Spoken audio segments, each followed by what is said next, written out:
Salut à tous et à toutes, c'est Monsieur Cricri et aujourd'hui on se retrouve pour une nouvelle vidéo qui cette fois-ci sera une vidéo tuto pour télécharger le crack de Fraps, donc de la dernière version qui est 3.5.9 il me semble.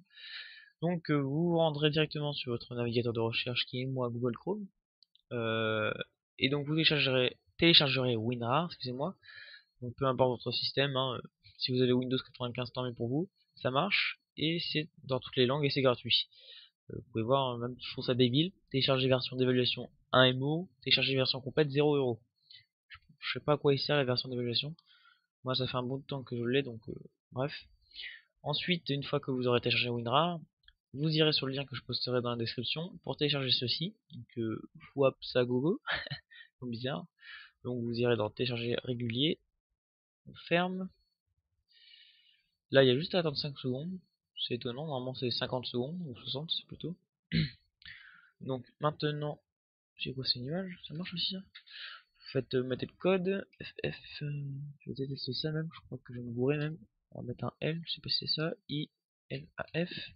À mon avis c'est pas ça, et c'est ça, j'ai de la chance. Vous irez sur le deuxième encadré, hein, download file, c'est écrit ça. Donc ça lance le téléchargement, moi je vais l'arrêter tout de suite vu que j'ai déjà téléchargé. Euh, Ensuite ça va vous mettre un mot de passe. Si j'aurais peut-être dû le faire mais tant pis, c'est trop tard. Ça va vous mettre un mot de passe une fois que vous allez vouloir l'extraire ou l'ouvrir directement de WinRAR. Et le mot de passe sera donc Fraps, tout court, hein, sans majuscule, attaché, enfin, tout attaché, sans point, rien.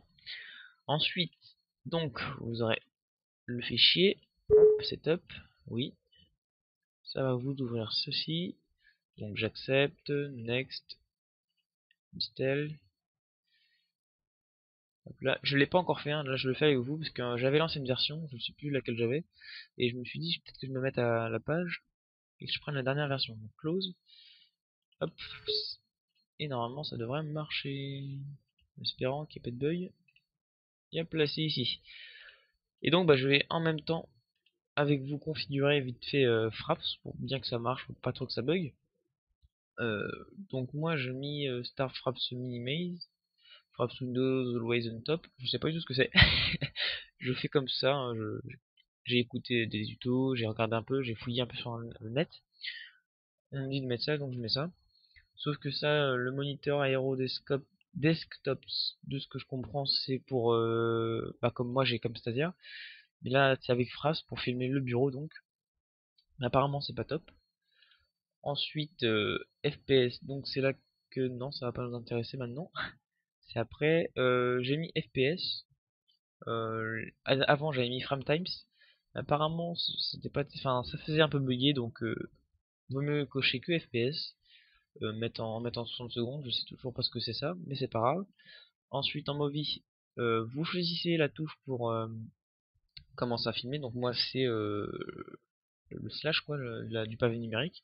Après vous mettez n'importe quoi, hein, hop, regardez UI, hop, n'importe quoi. Moi c'est ça, et c'est comme ça.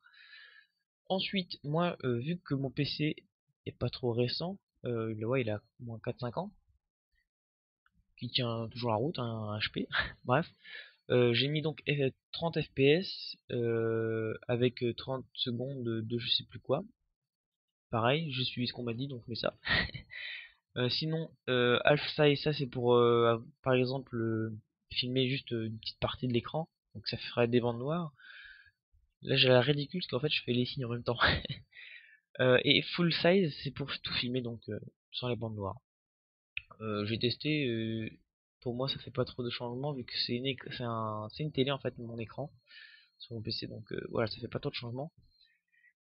Pour ceux qui ont une bonne connexion, qui bug pas trop, un bon processus, le 60 fps ça marche. Moi ça marche aussi 60 fps, c'est juste que ça me fait un petit peu laguer pour filmer Minecraft. Voilà.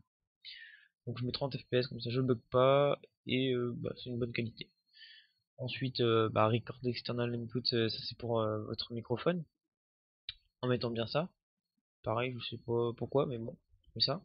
Si vous mettez ça, ça permet bah il faudrait que vous appuyez simplement sur espace pour filmer, ou non, pour qu'on vous entende parler. Donc moi je décoche, je vais pas non plus rester 20 minutes appuyé sur la touche échappe. Et screenshot, donc ça c'est pour tout ce qui est screen, hein, prendre une photo entre guillemets de l'écran. Vaut mieux mettre PNG parce que il y a JPG qui marche aussi.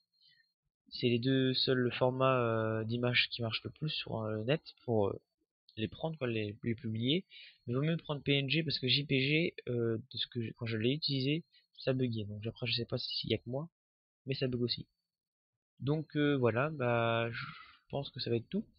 View après c'est pour par rapport aux vidéos fait quoi, ou les screenshots. D'ailleurs tiens, je savais même pas que j'avais des screenshots de Call of. Et on dirait même de l'UD. Ah oui si c'était pour bref. Donc bah voilà, normalement j'ai tout dit. Donc j'espère que vous avez compris et que vous avez apprécié mon petit tuto parce que c'est mon premier tuto. J'espère que vous avez pas trop vous avez tout compris, que ça marchera pour vous. Donc voilà. Donc je vous souhaite pour une bonne soirée, je veux dire, pour moi en tout cas, ou une bonne journée. Bref, je m'en fiche. Je vous dis à la prochaine. Bye.